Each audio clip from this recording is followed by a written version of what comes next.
Is there a new trade suitor for Jalen Ramsey emerging as we get closer and closer to training camp? Well, there was an article written by Fox Sports that suggests maybe there is a team that we have not discussed that could be interested in making a move for Jalen Ramsey. We'll talk all about that, plus a Zack Sieler potential extension on the back half of today's show. But last week, I asked you to help us out and share a video, and by doing that, you would get a shout out. Well, shout out to these four. To Be Real, Will Fried, Young Hasselhoff, and David Bacco. Hopefully I said that right. These four shared the video on Twitter, tagged me at Nic_Rohloff, and I had to give them a shout out. If you want to help us continue to grow the channel and maybe get shout outs in the future, help us by sharing the video on social media. And if you tag me on Twitter, I'll give you a like, and maybe you get a shout out on a future show. All right, you saw in the thumbnail that there was a Buccaneers logo next to Jalen Ramsey's head. Well, could he be heading to an in-state rival, if you will? I wouldn't consider it a rivalry, but an in-state team. Well, David Helman of Fox Sports kind of threw the Buccaneers out there as a potential trade suitor for Jalen Ramsey, saying, if I'm purely looking at fit, how about a trade that send Ramsey up I-75 to Tampa? The Buccaneers have cap space, and their roster looks primed for another run at the NFC South title.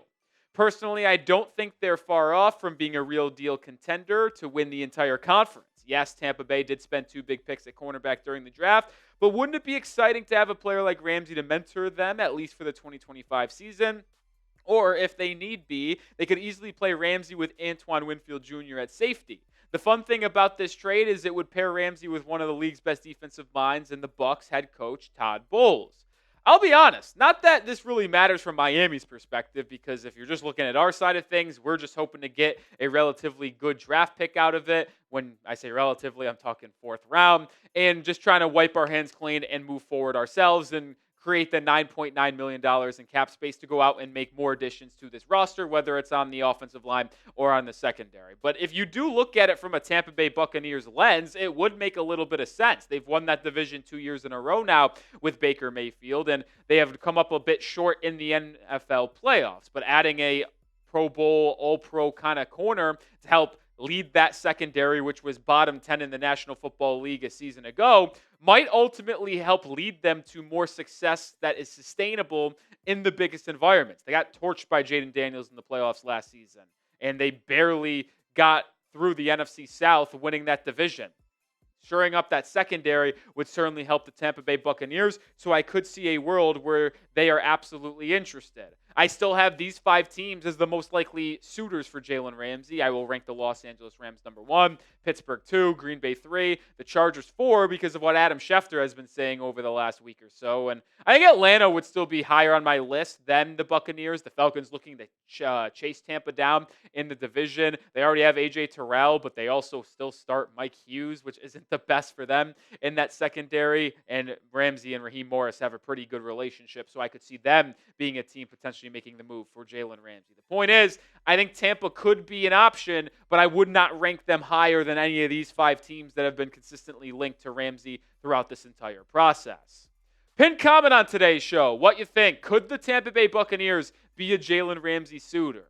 If you hit with a YouTube ad break, let it play. Scroll down to the comment section and answer, because I do want to know what y'all have to say. Do you think the Bucs could be a suitor? Type Y for yes or type N for no.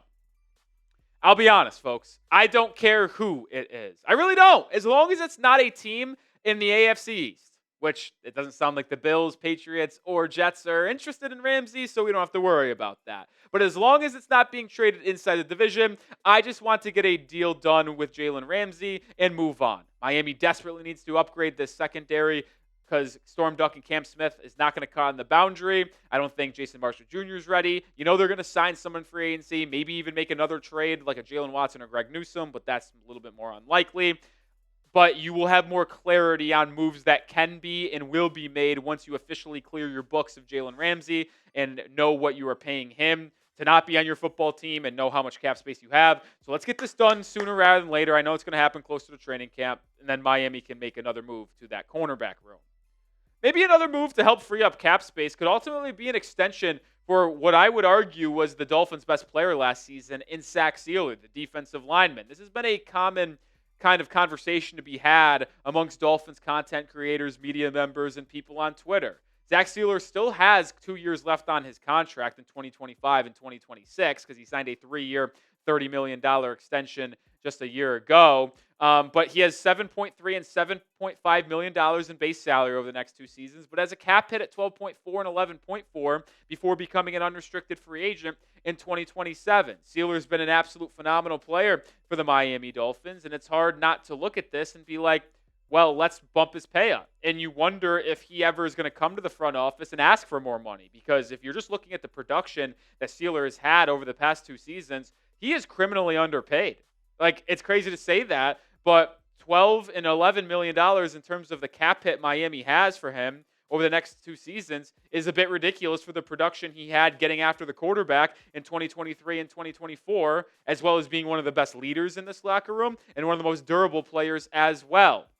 We're going to showcase more on Sieler here, but this is why you subscribe to the channel, because we'll break down everything around Miami, daily content on the Fins, talking about rumors, potential extensions, segments as well. You want everything Miami Dolphins? This is the channel for you. Join today.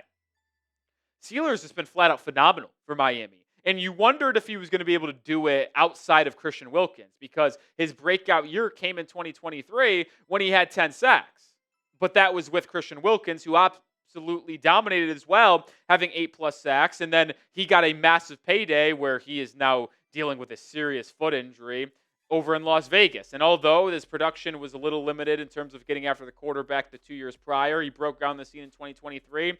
And then it was an interesting year in 2024. It's like, could he repeat that production as a pass rusher without Zach or Christian Wilkins at his side? Well, he absolutely did in 2 less games being played. He still had only 8 less tackles, the same amount of sacks, and 2 more TFLs. And he's also has a knack to get a little turnovers, whether he's falling on a loose ball and recovering a fumble or forcing a fumble, because he's been able to do it at least once in each of the last 4 seasons. I'll make the statement right now. Zack Sieler was the best player on the Miami Dolphins last season. And I should have probably put 2024, not 2025. My brain got mixed up there. Last year, Zack Sieler was the best player on the Fins. He was the most consistent, productive player on that defense. He was. Like, the secondary was in and out. Ramsey was a little bit down. I wouldn't put anyone else as the best player on the defense. And then when you look at the offense, Tua was hurt, Waddle was down, Hill was down. The only player you can argue that was better than Zack Sieler was Devon Achane. But unfortunately, a running back is just never going to be the best player on the Dolphins in terms of winning a title. So, yeah, Zack Sieler was the best player on the Dolphins last season. He was so good getting after the passer. Look at his pass rush grades last season, according to PFF. Out of 42 interior defensive linemen that qualified for half of the leading pass rush snaps, he was 17th in overall grade, 17th in pressures, 2nd in sacks, 32nd in win percentage on pass rush opportunities, and 21st in hurries. I mean, these numbers are unbelievable. Zack Sieler, and I know Dolphins fans know this, but I'm just going to get out of my soapbox and rant a little bit anyway, is without a doubt the most underrated interior defensive lineman in the entire NFL. Do I think the Dolphins are going to be an elite team this upcoming year, make the playoffs, win 11 games? No, I don't. I do think they're going to be competitive and have a chance to make one of those last wildcard spots. But my co-workers here at Chat Sports were pushing back on that idea. And I said, why? And they asked me why. Well, I was like, I know it's a big if, but if Tua stays healthy, the offense is going to be top half. And we have the best pass rush in football. Maybe not the best, but has the potential to be. With Chop year 2, Phillips coming back finally, Bradley Chubb being back, and then Kenneth Grant, and then Zack Sieler. Like, Zack Sieler is not known as an elite interior defensive lineman in the NFL from the common fan. But back-to-back years of double-digit sacks and being a top half-graded PFF defensive lineman as well, he's absolutely that dude.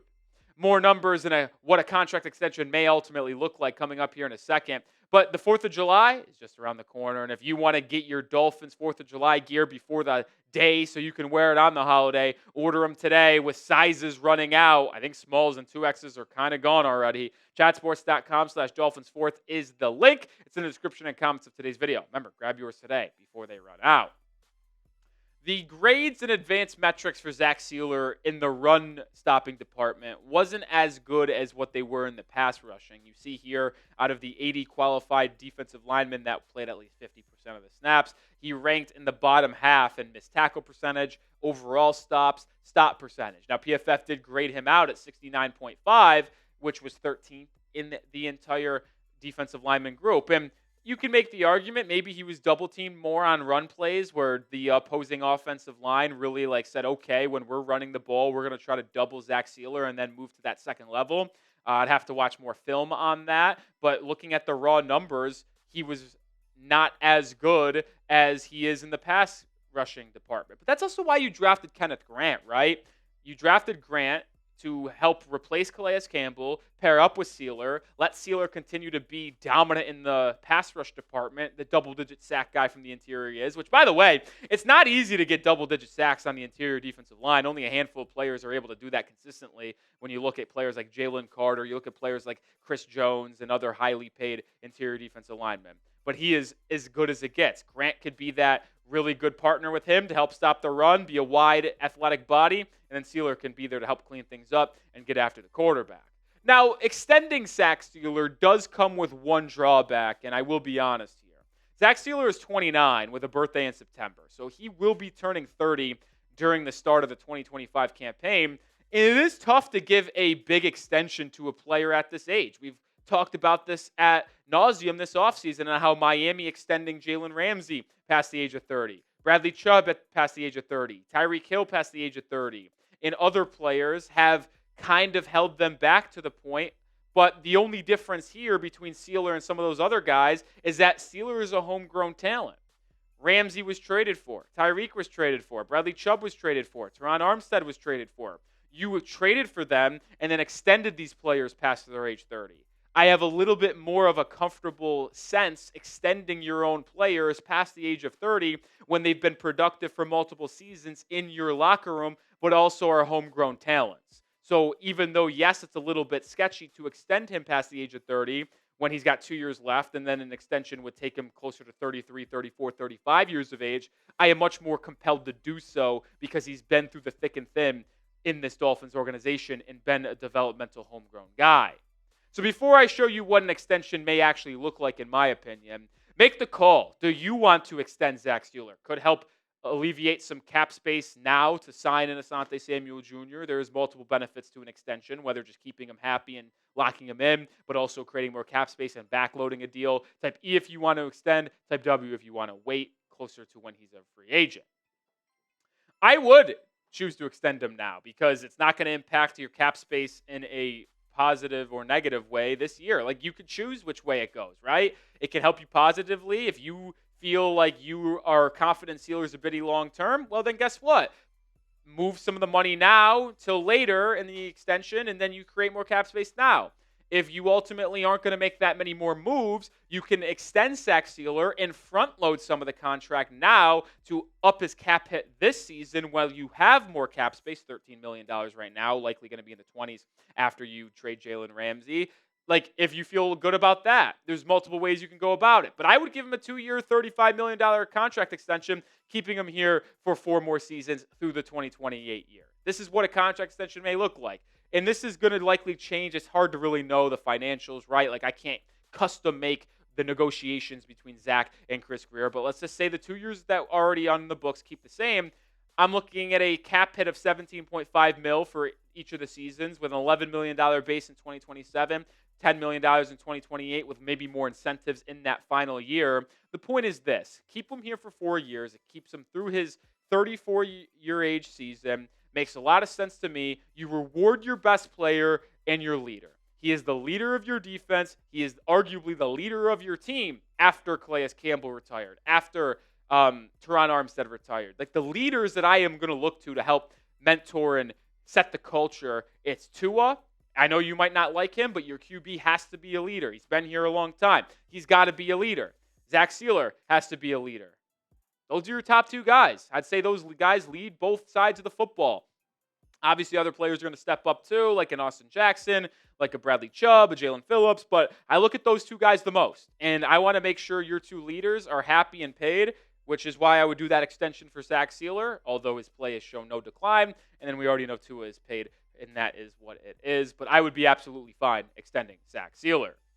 And I'll tell you what, if the Dolphins end up extending Sieler and we kind of called what it ultimately is, we'll break down a video when that extension comes through. So hit that sub button and join the channel today for daily Dolphins coverage.